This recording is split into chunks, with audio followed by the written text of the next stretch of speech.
Достар, біз бүгін 9 сыныптың бөлім бойынша жиынтық бағалаудың бірінші тапсырмасын орындаймыз. Біз 3-ші тоқсанға арналған БЖБ тапсырмаларын орындаймыз. Достар, ең бірінші біздің каналға жазылып, лайк басып қолдап отыруды ұмытпаңыздар. Бұл біз үшін өте маңызды. БЖБ-ның тақырыбы қозғалыс бөлімі. Яғни, қол бұлшық ет оқудың мақсаты қол бұлшық еттерінің максималды жұмыс күшін және күшке төзімділігін зерттеу. Бұлшық еттің жиырылу жиілігіне бұлшық ет жұмысының тәуелділігін зерттеу. Бағалау критерийлері қол бұлшық еттерінің максималды жұмыс күшін және күшке төзімділігін түсіндіреді. Бұлшық еттің жиырылу жиілігіне бұлшық ет жұмысының тәуелділігін анықтайды. Орындалу уақыты 20 минут. Бізде бірінші сұрақ. Флоренс Гриффит Джойнер 1988 жылы 100 метрді 10,49 секунд жүгіріп өтіп, дүниежүзілік рекорд орнатты. Қысқа уақыт ішінде Фло Джо сияқты спринтердің бұлшық еттеріне аэробты тыныс алу үшін оттегі жетіспей қалды. Бұл жағдайда 100 метр спринт үшін бұлшық еттерге қажетті энергия қалай бөлетіндігін түсіндіріңіз. Яғни бізде сурет көрсетілген, бұл жерде Флоренс Гриффит Джойнер 100 метрге жүгіріп өткен. Энергия өндіру және қолдану үшін қан арқылы бұлшық етке оттек пен қоректік заттар жеткізеді. Одан бөлек адам өкпесінде 1-2 литр ауа қоры болады. Яғни бұлшық еттерге энергия осы арқылы ауа қоры болғандықтан қажетті энергия бөлініп отырады. Екінші сұрақ. Оқушылар бұлшық еттің жиырылу жиілігіне бұлшық ет жұмысының тәуелділігін зерттеді. Зерттеу барысында оқушылар салмағы 2 килограмм жүкті шарт 0,5 метр биіктікке көтерді. Кішкене наны.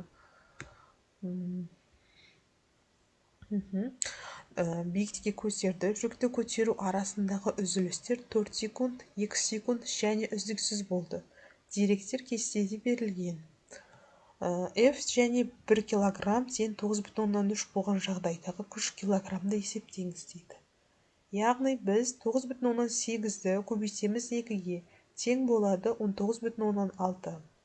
F тең 2 килограмм тең 19,6 шығады.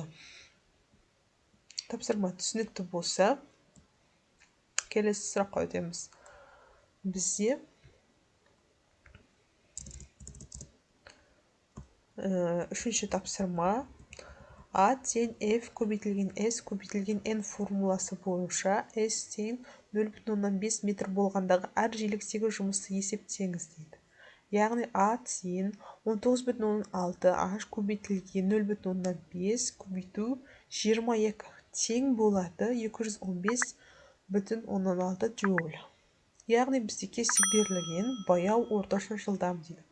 Осы жүкті көтеру саны 22, 15-22. Яғни бізде жұмысты тапсыйды. Бізде жауабы шығады 215,16 джоуль шығады. Бұл сұрақ түсінікті болса, келесі сұраққа өтеміз. Бұлшық еттің жүкті көтеру саны жиілік баяу болғанда 2 еседе жоғары болу себебін түсіндіріңіз дейді.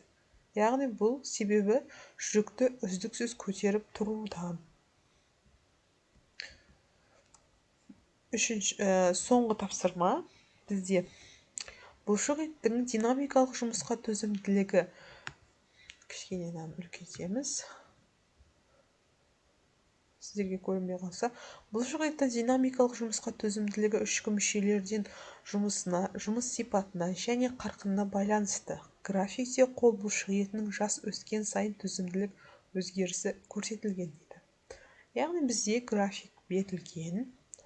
Асты жағында оқушының жасы жылдары. Яғни 3, 4, 5, 6, 7, 8, 9, 10, 11, 12, 13 деп кете береді. Ал секунд төменен жоғары қарай 10, 30, 50, 70, 90 дейді. Яғни осы арқылы бұлшық етінің жас өскен сайын төзімділік өзгерісі көрсетілген дейді. Яғни графиктегі көрсеткіштердің өзгерісін түсіндіріп қорытынды жасаңыз дейді. Оқушының жасы, денесі, бойы өскен сайын оның бұлшық еттері мен сүйектері қатаяды, ширақ қимылдайды. Осы арқылы қол бұлшық етінің өзгерісі артады. Бізде бұл соңғы тапсырма болатын. Достар, біздің тапсырма осымен аяқталды.